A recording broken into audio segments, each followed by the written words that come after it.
Je suis ravie de vous retrouver sur le plateau télé des JFR 2019 pour un nouvel entretien. Madame Anne-Charlotte Dambre, bonjour. Bonjour. Vous êtes directrice de projet au sein de l'association Coactis Santé et on va parler ensemble de Santé BD, donc un projet qui est destiné, en fait, on va dire, à des populations qui sont plus ou moins fragilisées, c'est ça ?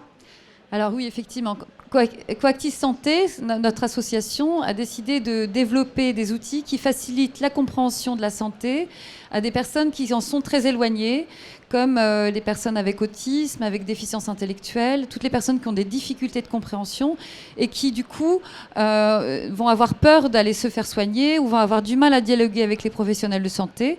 Et donc, ce sont des gens qui ont besoin d'avoir des outils très faciles à comprendre. Donc, c'est l'objectif de Santé BD. Alors, à quoi ressemblent ces outils ?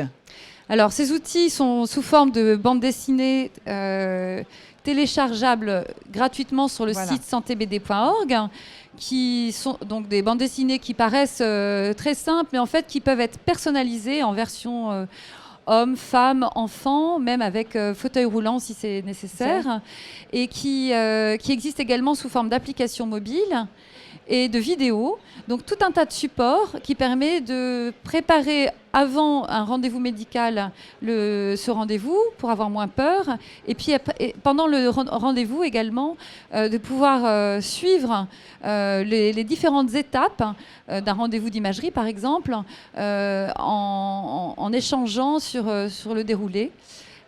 Alors là, je vois effectivement, il y a plusieurs sujets qui sont abordés, le scanner, la mammographie, l'IRM. Donc effectivement, tout ça, c'est pour rassurer les patients de tous âges. Oui, de tous âges. Ça existe pour les enfants, pour les adultes. Et en fait, on aborde énormément de thématiques. C'est toujours conçu de la même façon. Pourquoi est-ce que ça sert de faire cet examen ? Et puis après, comment ça se passe avant, pendant et après ? Voilà, en fait, on rassure les patients. Comment sont élaborés tous les outils ? Alors, ils sont élaborés déjà en lien avec à la fois des professionnels de santé. Il faut savoir que tous ces outils ont été revus, par exemple, par la Société française de radiologie. Et puis, avec également des experts en communication alternative qui sont en capacité à traduire de façon très simple, avec des scénarios faciles à comprendre, des dessins et des textes en FALC, faciles à lire et à comprendre, le déroulement d'un rendez-vous. Des médecins et également des associations de patients ? Des associations de patients. On a une cinquantaine en fait, de partenaires qui, dès le début, ont été associés au projet pour faire un outil qui tient compte de tous les besoins des patients, même les plus fragiles, pour que ça serve à tout le monde. Alors, c'est utile également aux professionnels de santé. Ça leur permet effectivement d'aborder certains examens avec les patients. Ce sont des outils qui sont en fait clés en main et qui permettent aux professionnels de santé de s'en servir soit au moment de la prise de rendez-vous, en conseillant aux patients de préparer le rendez-vous à l'avance, en allant sur notre site internet. Et puis en salle d'attente, il y a possibilité de faire tourner des vidéos qui expliquent le déroulement d'un examen.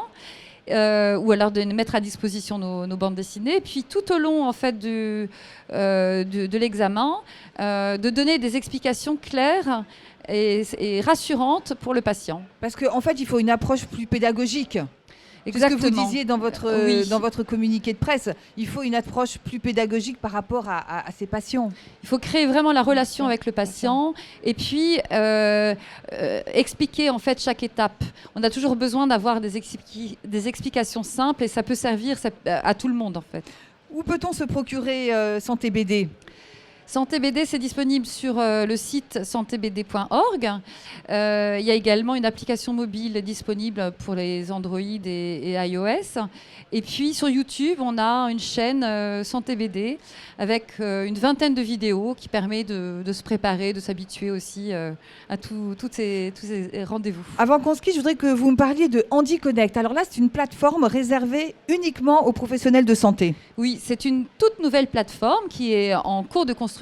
Pour le moment, il y a un certain nombre de contenus qui sont en élaboration et qui permettent aux professionnels de santé de trouver soit des ressources très rapides pendant une consultation avec un patient en situation de handicap pour savoir quels sont les points de vigilance à avoir lors de cette consultation et également trouver tout un annuaire de formation qui permet de monter en compétence en fait sur le handicap pour mieux accompagner ces patients un peu plus fragiles. Et cette plateforme, vous voulez qu'elle soit prête, j'allais dire pour quelle date?